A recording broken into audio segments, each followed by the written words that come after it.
is like you're hugging a tree. So Anna's going to bring her arms up, and initially she's going to just make a circle with her arms, with her fingers roughly about 4 inches, 10 centimeters apart or so, roughly like that. And then she's going to allow her elbows to drop about 30 degrees, just this way, so that they're slightly down. And she's going to turn her arms out, her fingers out, while maintaining that slightly rounded shape. There are actually many variations of hand positions that I've seen with embracing the tree, but the version that I personally like and teach is simply this one, so that you're here about 4 inches apart or so. Just allow the elbows to drop to a relaxed 30 degrees roughly, and then gently rotate the hands out. When you rotate the hands out, you'll feel a certain amount of tension because there's a tendon line that runs from the thumb down the arm, and you'll feel a little bit of tension on each side because of that, but that's okay. Embracing the tree is a therapeutic posture, in fact, because what it allows you to do is drop tension down your body. All you have to do is simply stay in this posture, and for instance, say you're just, watching television or something. Simply stay in this posture and relax into it. And of course, you'll have to mentally readjust every few minutes because you'll find yourself, something's going out of whack. But as you do that, and if you train that for any length of time, muscular tensions, any kind of emotional tension lodged anywhere in your physical frame will begin to drop down. It will begin to drop and sink all the way down. It's a very therapeutic method, and some systems of Chinese Qigong train this almost exclusively. Now we, for our purposes with the art of Hara, we really don't. So we're not encouraging you necessarily to spend long periods of time in embracing the tree. You don't have to. But what you can do is, and should do, is try it a little bit, and especially for the purpose of noting those postural adjustments, being able to sink down into the ground, feeling this pulling up sensation, tucking the tailbone under, relaxing into what seems like at first a kind of unusual, unnatural, or awkward skeletal alignment, but in fact is a very natural one, an extremely useful one. So it's just a matter of getting used to it, and you have to practice it at least a little bit. So what I'd like you to do now, you could actually lower your hands just a little bit, what I'd like you to do now is pause the DVD and try this for about 5 minutes. Try getting in this posture and holding it for even 5 minutes.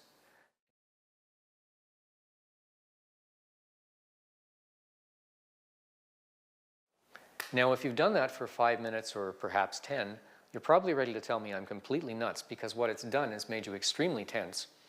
And rather than becoming less stressed, you're becoming more stressed. I understand. It does take time. It does take a little practice. And in fact, if you train this method, it really is about enduring that tension and letting it sink down. But you're going to feel the tension before it starts to dissipate. That's the way this particular system works. It's unavoidable. But as we've said, this is not the main focus of what we're trying to do here. We're simply trying to show you what correct posture looks like, feels like, so that when we begin to move, you'll always have that in the back of your mind. So right now, we're going to move on to simply movement.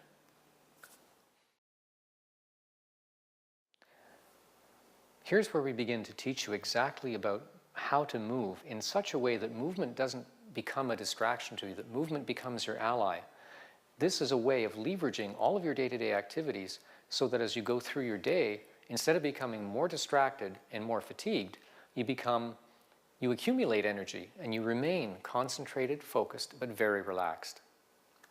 Now, movement in our Western culture is basically a means to an end. For instance, there's a glass of water here, and if I want a glass of water, what am I going to do? I'm just going to reach down, pick it up, and drink. Why is that? because for me, reaching for the cup, the glass, and drinking the water, the whole movement is nothing but the means to an end. The end is drinking the water. The movement is simply means, and I don't care about the means, so I don't focus on the quality of the movement. It's simply something to be done. That's the dynamic of Western culture, in fact. We go through our entire day like that. If you examine everything you do during the day, you'll realize most of it is simply as a means to an end. Another dynamic that sets in when I move this way is that my movements tend to be jerky movements. I want to pick it up. It becomes, if I'm on the same level, for instance, I would pick it up simply with an arm movement, an isolated movement. I'd only move my arm like that. And I only do this, I would do it more or less thoughtlessly with no concentration at all. It's simply something automatic. I simply do it because I want a drink of water. Now, what you'll notice in the animal kingdom is animals don't move this way. When an animal moves, all parts move. If one part moves, all parts move. And what the genius of Hara is to integrate bodily movement, your breathing pattern, and your mental attention. To take these three things and integrate them perfectly so that everything becomes invested with meaning. Everything becomes, as it were, a work of art. So if I were to pick up this glass using what we're teaching here, I would make it a movement of the whole body. The whole body would move, perhaps in a way so subtle you might not notice. This has a great advantage, however, because anything that's a whole body movement is creating what we call internal movement. Movement inside, movement that massages the internal organs, movement that stretches and compresses the spine, movement that engages more and more of the internal aspects of your physiology, in fact. This is important for the immune system, by the way, because there are main elements of your immune system that depend on movement, like the movement of lymph fluid, for instance, that only moves because we move. So jerky movements that are isolated, which are typical of what we do now, don't help us very much. They use energy, but you don't actually gain energy from them. And this way, if I move and use the whole body to do this, it becomes a much smoother, much more harmonious movement, and I can actually observe it as it's happening. I can be there in the moment, and this is extremely important because the only way to change your life is to deal with now. Now is the only moment you can change. You cannot change the future, you cannot change the past. You can modify now. And so what we're going to teach you now is how to move using the whole body so that when one part moves, all parts move. If you go to exercise 4 in the manual, you'll see the exercise called Dantian rotations or Hara rotations. What this is a very simple method for giving you an experience of what it's like to move from Hara, from the Dantian. In other words, the Dantian becomes the focus point from which the movement originates. It's as if this is where you live, and it's what drives all the movement. So this exercise is quite simple. We'll break it down for you first. Now this is the first part. Simply use your arms. We're going to be going over from your left side and down toward your left. Across to the right, down toward the left. Across to the right, down toward the left. And you'll notice that it's almost like a couple of circles, so that my right arm is coming up the center line and my left arm is going down the center line. Now, as I'm showing it to you now, this exercise is in fact completely useless. We'll add the other part in a minute. I just wanted you to get the arm movement so you'd be somewhat familiar with it and wouldn't worry about it too much, because in fact it's really not that important.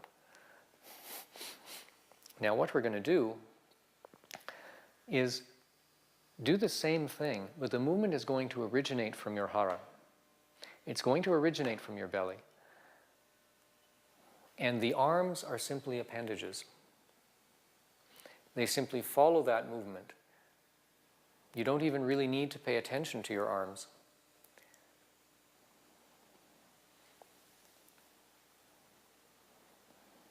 Once you get this movement, the basic physical aspects of it, you can pause the DVD for about 3 minutes and try it. You can try it on one side like this, and if you wish to switch directions, you can also do that. So try that, and we'll be back in a moment.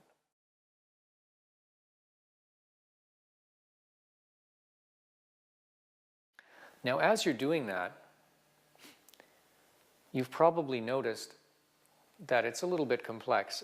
You may even be asking or saying to yourself, I don't know what it means to say that the movement originates in the dantian. That'll take a little bit of time and some of the other exercises, but you will get it. It's almost as if the dantian moves first. You could, in fact, exaggerate the movement if you want to get the full effect of what it means to say it moves first. For instance, if you watch the way I'm doing it now, and I've changed it a little bit, my dantian is leading my hands by a considerable amount. My hands are still going this way, and already I'm going back. And it brings my hands eventually.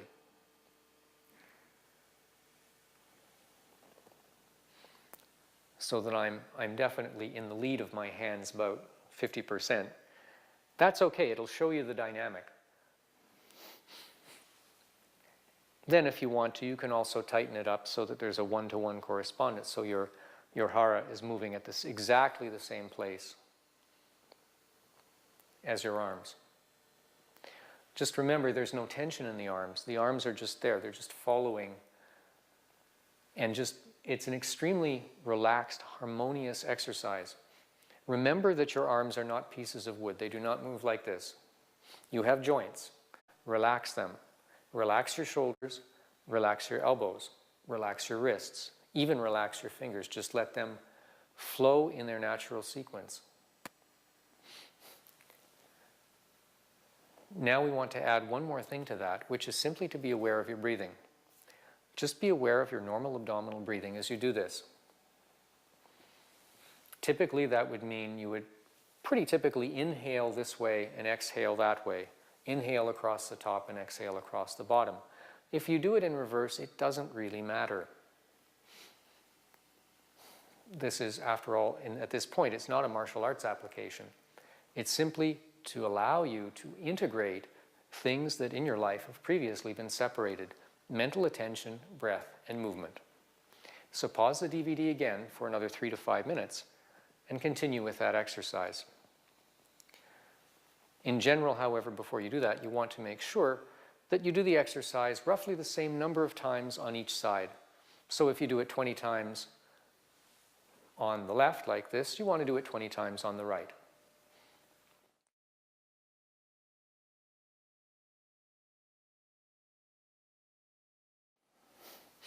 The next exercise is very similar to the dantian rotations. It's just a slightly different dynamic, but again, it has the same purpose. And it's called reach and grab. For reach and grab, you want to be in more or less the standard open stance, shoulder width stance that we mentioned before. And you want your left hand, we'll start by doing this on the right hand side, so put your left hand on your hara, your dantian, and then place your right hand at your side as if you were about to grab something. You might want to imagine, for instance, a door handle in front of you and you're just about to grab that door handle. Now what you're going to do is reach for that non-existent door handle, and as you do, well, we'll do the arm movement in isolation first. Your arm will pretty naturally rotate upwards, palm up a little bit as you go out, and then turn over as you come back in.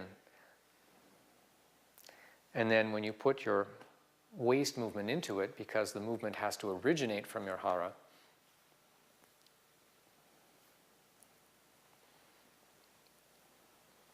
it looks pretty much like this.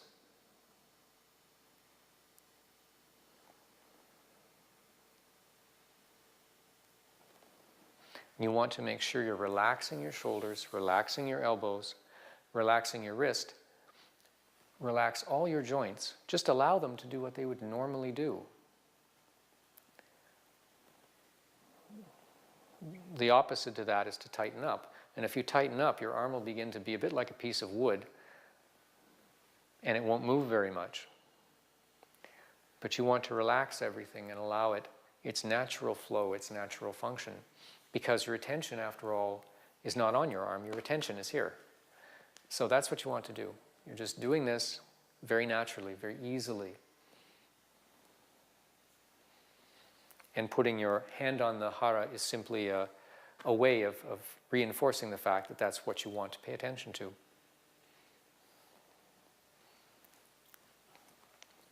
Now again, this is an exercise you want to try on both sides. But first, pause the DVD for 3 to 5 minutes and try the reach and grab, just using one side.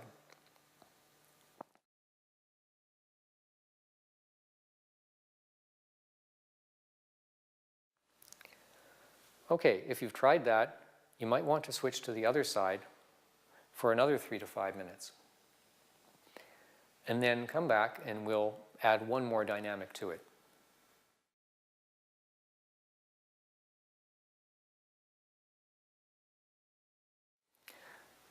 The only thing left to add to the reach and grab exercise is your breathing, of course. Normally, you would exhale as you move forward and inhale as you move back. Now again, it doesn't really matter that much. But you simply need to be aware of your breath and aware of the movement in such a way that you easily learn to integrate the two. It should feel very natural and very unforced. And again, like anything to do with normal abdominal breathing, you don't want to constrain your breath to the point of feeling short of breath. If you're ever short of breath, you're probably doing it wrong. You want to be able to follow the natural rhythm of the breath. And you never want to obsess too much about the exact correspondence of movement and breathing, but you do want to be aware of your breath.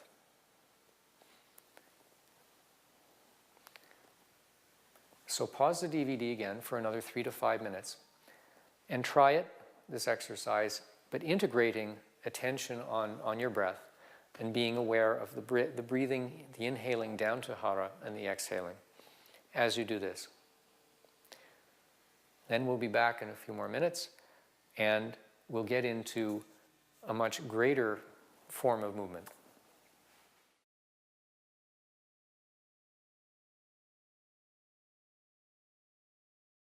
With those exercises we've just done, the Danjen rotations and the reach and grab, they're exercises where you, again, have to use your mental attention to pay attention to your inner landscape. You have to be able to feel, and you have to take the time and have the patience to do these exercises, not in order to get them over with, but in order to get into the process, to enter into it internally with your mental attention through your physical form. That's the only way to reintegrate the mental and physical functions. It's the only way to turn your life into a work of art. It's the only way to get rid of anxiety and stress. It's the only way also to achieve vastly superior health or to increase your martial arts abilities or whatever it is you want to do with hara. So you need to invest that time, that effort. It's not like weightlifting. You might do weightlifting very quickly because what are you after? Well, you're after bulging muscles or whatever. That's fine. It works in that situation. It works in many other situations, but it does not work here. You must enjoy the process. You must get into the process, and no one can do it for you. The next thing we're going to do is take those two previous exercises and modify them a little bit. We're going to show you now how to do them, but instead of moving from hara, instead of using the Danjen as that center, that motive force, you're going to transfer that to your spine so that it's your spine that moves first. Now, the spine is extremely important for your physiology, as you know. There are nerve tissues that connect your spine directly to all your internal organs. As the center of your nervous system, it's tremendously important. Spinal fluid moves up and down. Energy, or qi, moves up and down the spine. In fact, in Chinese medicine, one of the 8 extraordinary vessels, perhaps the most important one, the governing vessel, runs up the spine. So spinal health is extremely important. And as you know, the spine is not somehow, it's not like a piece of wood or a metal rod. It's like a magnificent pole with dozens of universal joints. And as you move, and as you pay attention to your spine, the vertebra will move apart and then compress back again because the vertebrae are separated by soft tissue. This is extremely important for maintaining the health of your spine. So simply try the Dandian rotations, but moving from the spine. Imagine that your spine is what moves first, and everything else hinges on that. And as you do it, you can even close your eyes and just try to feel the spine, be aware of the internal dynamics of the spine, so that whether you're doing the Dandian rotations in whichever direction, or doing the reach and grab, you become aware of your spine from the very top at the base of the skull right down to the tailbone. Now, the only caveat here, of course, is if you have had previous back injuries, you want to go very slowly, you want to be very careful. Always be aware of your own limitations and don't push it, there's no point. So just do that, try those, take as much time as you need, in fact, to do the Dandian rotations and the reach and grab on both sides, and concentrating this time on the spine. And then join us again and we'll go on.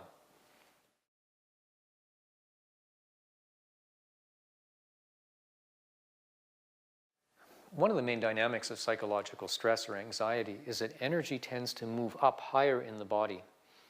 When we become stressed out, our center of gravity physically may remain the same. It may remain there in the hara, which is the physical center of gravity for most people. However, the center of energy, if we want to put it that way, tends to move up into the chest, and consciousness tends to move up more into the head.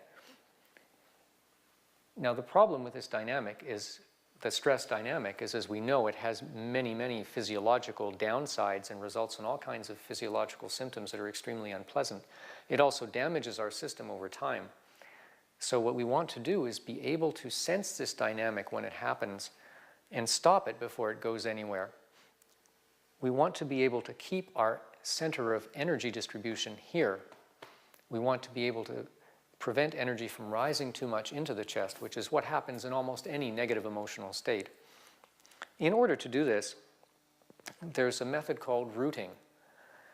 And rooting has a number of benefits, but we're going to show you how to do it right now.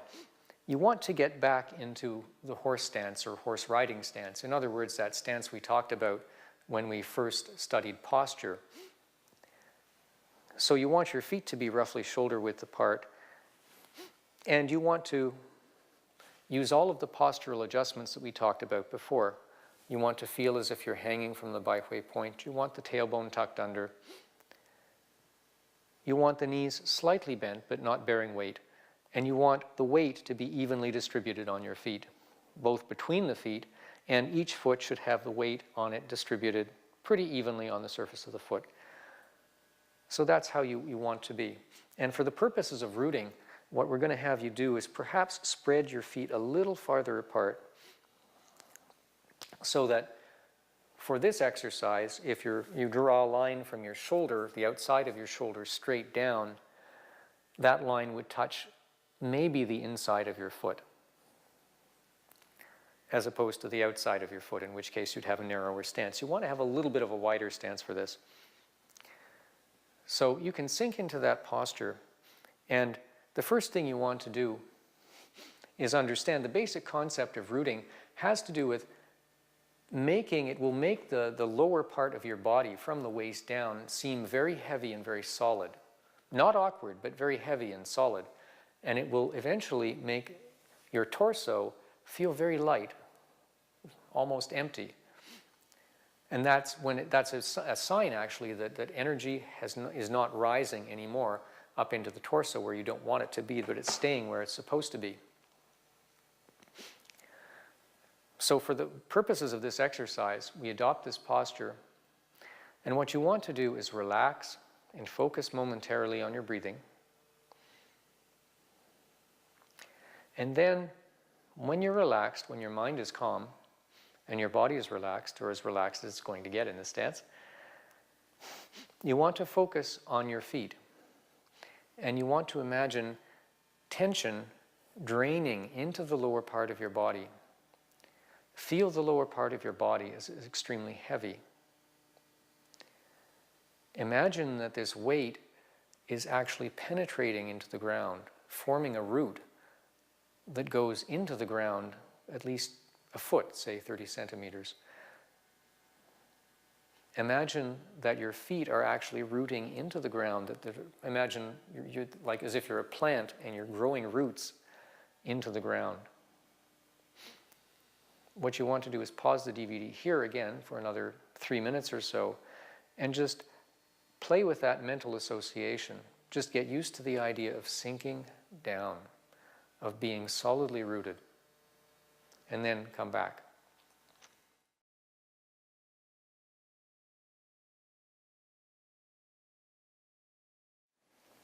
Now we're going to continue to deepen that same idea.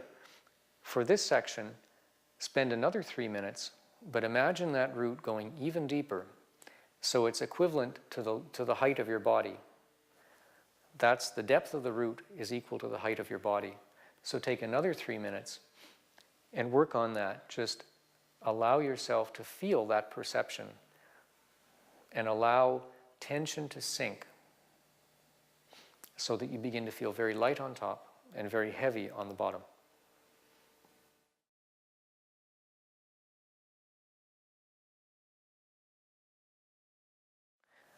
Now for the next part, we're going to go into a slightly different exercise where for the first time we get real movement. We actually go somewhere, not far, but we're going to just walk around the room, and when you do, change direction frequently.